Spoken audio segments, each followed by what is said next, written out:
If you're stuck in a 9 to 5 and think e-commerce is saturated, this video is going to piss you off. I know that sounds dramatic. Everyone says e-commerce is dead, ads are expensive, competition is insane. But in the last 90 days, one of my mentees, a UK-based accountant, generated £2,033,594 using a model that doesn't rely on hope, discounts, or praying ads work. Now, if you're thinking this was luck, a viral product, or some influencer nonsense, well, I thought the same. However, until you understand how demand was engineered before a single product was dropped.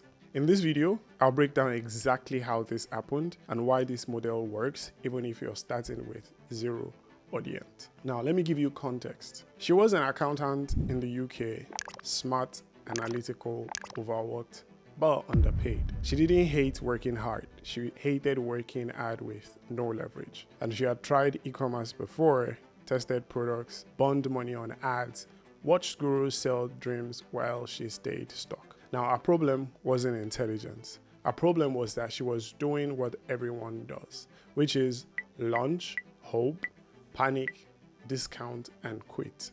Now, the thing is, most e-commerce brands don't fail because the product is bad.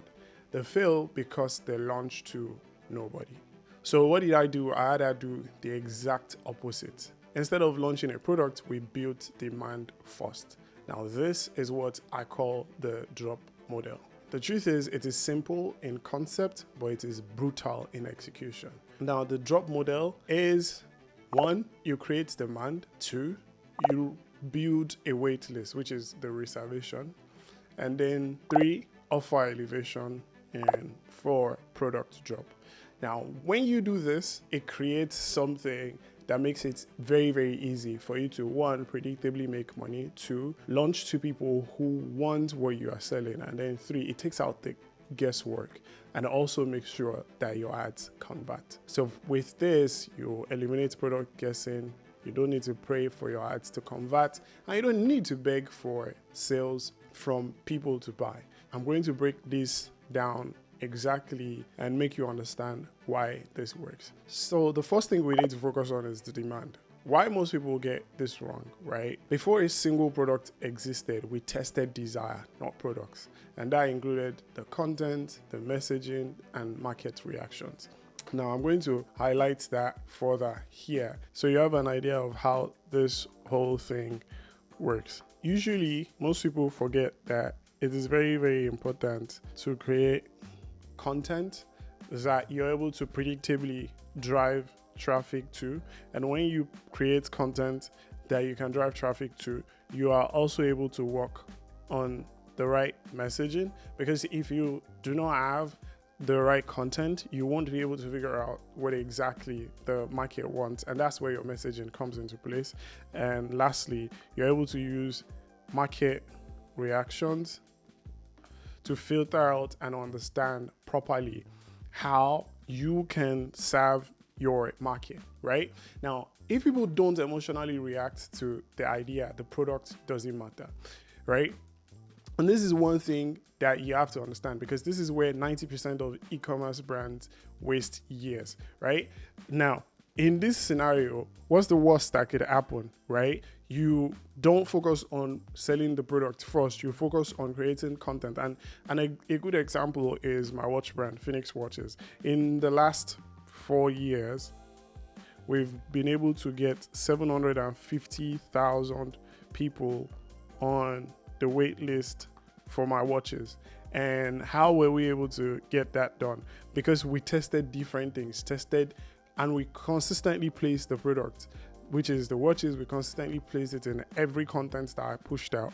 And with that, we also created the messaging where we said our watches was exclusively for people who had built their lives from scratch, which further re-emphasizes, the buried phoenix, right? That is, it comes from nothing and it became something of significance. And that now helped us self-select the people that belonged into our community, and we're able to get the right market reaction, which enabled us to sell to the right set of people. If we didn't create the content and figured out the right messaging, we wouldn't have been able to get the right market reaction that we were able to get. And that leads to the next part, which is the reservation. Once demand was clear, we didn't sell, right? We collected intent. And how do you do that? You create waitlist, early access, and we also had people say, hey, notify me when this drops.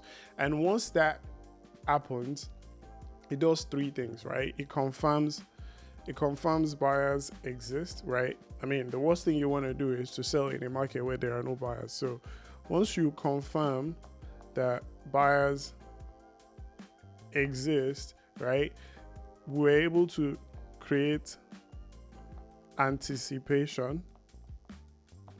And by creating anticipation, we're also able to now finally just get the broke curiosity traffic away, right?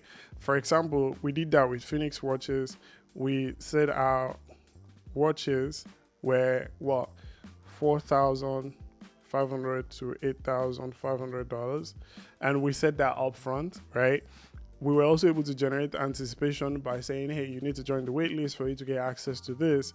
And that was out of the way.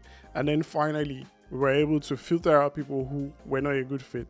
And we were able to get 750,000 people on the waitlist. And the best part is we only produce 1,200 pieces annually. So by doing this, we were able to filter out people. And this is the same thing we applied for my mentee, who ended up making £2 million. And which leads to the third thing. We then engineered perception. You see, the worst thing you want to do in marketing is to focus on discount buyers. No, we didn't try to discount the offer. We didn't focus on sales. We just created scarcity, positioning, and limited supply, right? And when something feels earned, people value it more. And that is when the fourth part of the puzzle comes together, and we did the product drop. And only after that, we dropped the product. And guess what? It sold out again and again and again. And that's how we generate £2,033,594 in 90 days. And not by guessing products, but by controlling demand, right? And as you will see, there is proof that we did this. And I'm going to attach the proof on the screen right here now, so you understand that this isn't theory, this is actually what works. And for Phoenix watches, we were able to do $3.7 million with this same strategy. So this is something that is confirmed to work. People get results. If this doesn't work, it wouldn't be applicable, but it does work. So you're literally looking at the dashboard. You can see that we're able to get 33,000 orders. We had 4.7% conversion rate, and we also did this without any influencer magic. It was just systems. Now, this is the same framework I use across brands and mentees, and we are able to do this consistently. So here's the uncomfortable truth that you must know. If you're stuck in your job, it's not because you lack work ethic. It's because you're playing games with absolutely no leverage. E-commerce works when demand is engineered, when supply is controlled, and you stop launching blindly. And once you see this, you can't unsee it. So I don't work with everyone. This model isn't for people looking for side hustles or quick flips. But if you're serious about building a real e-commerce brand using strategy, not luck, then here's what I'll do. Below this video, you can book a call with myself or my team.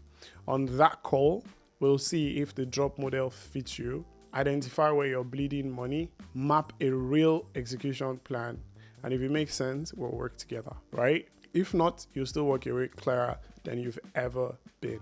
Either way, you stop guessing, right? In this video that you'll see next, I break down how I helped an ecom brand make £400,000 in 30 days. That said, I'll see you in the next video.